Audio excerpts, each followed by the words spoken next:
कानी बहू। किशोरी लाल जी के बेटे राघव की शादी की बात जगह जगह चल रही थी, लेकिन किशोरी लाल जी को कोई लड़की पसंद ही नहीं आती थी। और उसकी एक ही वजह थी, किशोरी लाल जी का लालची होना। उनको लड़की वालों से मोटा दहेज चाहिए था और इसी चक्कर में एक दिन वो एक बहुत पैसे वाले के घर अपने बेटे का रिश्ता लेकर पहुंचे। उस आदमी का नाम था ओम प्रकाश। देखिए किशोरी लाल जी, मेरी एक ही बेटी है और मेरी सारी संपत्ति जायदाद सब कुछ मेरी बेटी नैना का ही है। पापा, नाम से लगता है बहुत खूबसूरत होगी। कितना अच्छा नाम है ना, नैना। ओ, वैसे बात तो सही है आपकी। अब इतना पैसा है, जमीन जायदाद है, इकलौती बेटी, आप भी क्या करेंगे? सब कुछ उसे ही देंगे ना। बिल्कुल ठीक पहचाना आपने। बस बेटी की शादी और सारी जायदाद उसके नाम। पापा, बिना देखे हाँ कर दीजिए ना। इतना अच्छा रिश्ता फिर कहाँ मिलेगा? माला माल हो जाएंगे हम। मैं अपनी बेटी को बुलाता हूँ। अरे नहीं नहीं नहीं नहीं, आपकी बेटी का नाम नैना है, सुनकर ही लगता है बहुत सुंदर होगी। रहने दीजिए अंकल, मैं तो आपकी बेटी के नाम से ही इतना खुश हो गया हूँ कि उसे बिना देखे शादी करने को तैयार हूँ। अब तो मैं उसका चेहरा सीधे शादी के बाद ही देखूंगा। और इस तरह राघव नैना का चेहरा नहीं देखता और उससे शादी कर लेता है। शादी के बाद अपनी सुहाग रात पर जब राघव नैना का घूंघट उठाकर देखता है तो नैना की आंखें बंद थी। कितनी खूबसूरत हो तुम नैना, जरा अपनी आंखें खोलकर मेरी तरफ देखो तो सही। नहीं, मुझे शर्म आती है।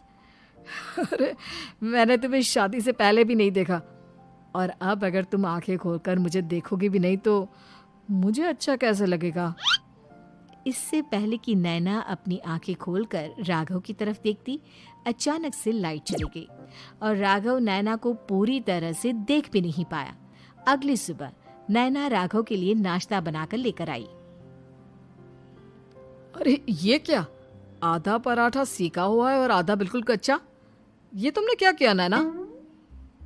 बहू, तुमने क्या आधा पराठा तवे से नीचे लटका कर रखा था, जो आधा सिका है और आधा कच्चा?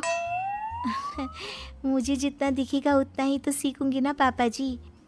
जहाँ जहाँ मुझे नजर आ रहा था वहाँ मैंने सीख लिया, जहाँ जहाँ नहीं दिखा वहाँ कच्चा रह गया होगा। इसका क्या मतलब है? ये कैसा मजाक कर रही है तुम? अरे बहू, तुमने इतना लंबा घूंघट क्यों लगाया हुआ है? देखो, हमारे घर में बहुओं को बेटी की तरह रखा जाता है, और फिर तुम तो इतना सारा माल लेकर आई हो। देखो, ये घूंघट डालकर रखने की कोई ज़रूरत नहीं है। हाँ नैना, पापा जी ठीक कह रहे हैं, तुम तो आराम से रहो, अपना ही घर समझो। नैना अचानक से अपना घूंघट उठा लेती है। अरे ये क्या पापा, नैना की तो एक आंख फूटी हुई है। नाम से नैना, लेकिन ये तो कानी बहू निकली।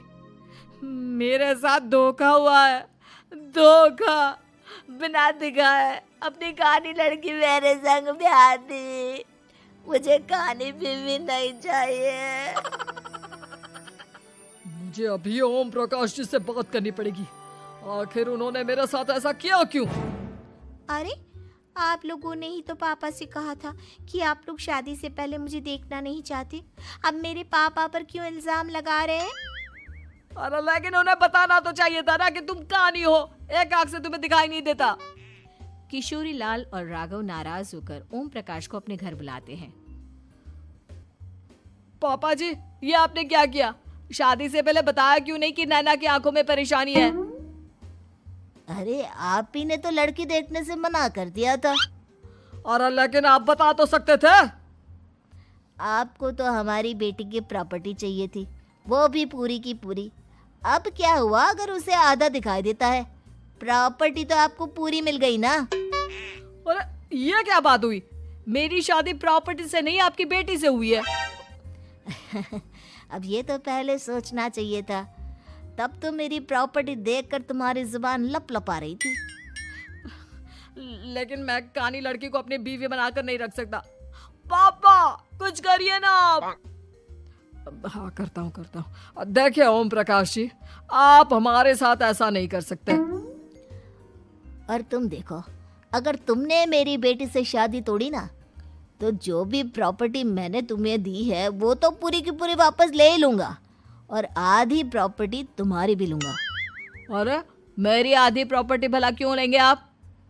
इसलिए क्योंकि मेरी बेटी को आधा नजर आता है और उसकी नज़र अभी तक तुम्हारी आधी जायदाद पर ही पड़ी है।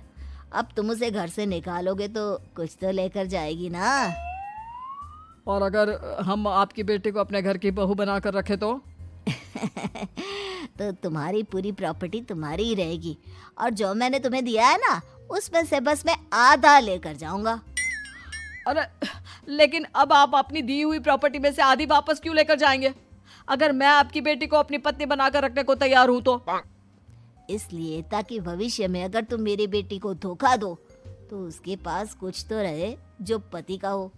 वैसे मेरे पास तो बहुत कुछ है, लेकिन अपने पति की कोई निशानी तो उसके पास होनी चाहिए ना। अब अगर तुमने मेरी बेटी को कानी कहा तो तुम्हें प्रॉपर्टी भी कानी ही मिलेगी, पूरी नहीं। जमाए राजा। किशोरी लाल और राघव समझ चुके थे कि वो बुरी तरह फंस चुके हैं और अब उनके पास वहां से निकलने का कोई चारा नहीं है। अब समझ में आया ना, लालच बुरी बला होती है।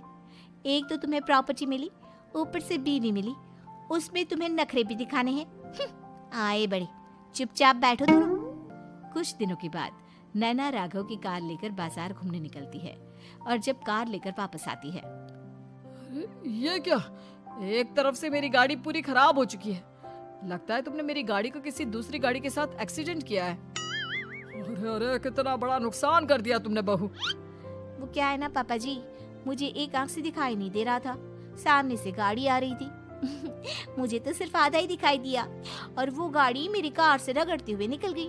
अब मैं क्या करूं बताओ? आप इसे ठीक कराने के पैसे कौन देगा? तुम्हारे पापा?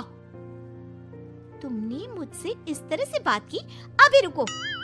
नैना राघव की शिकायत ओम प्रकाश को कर देती है।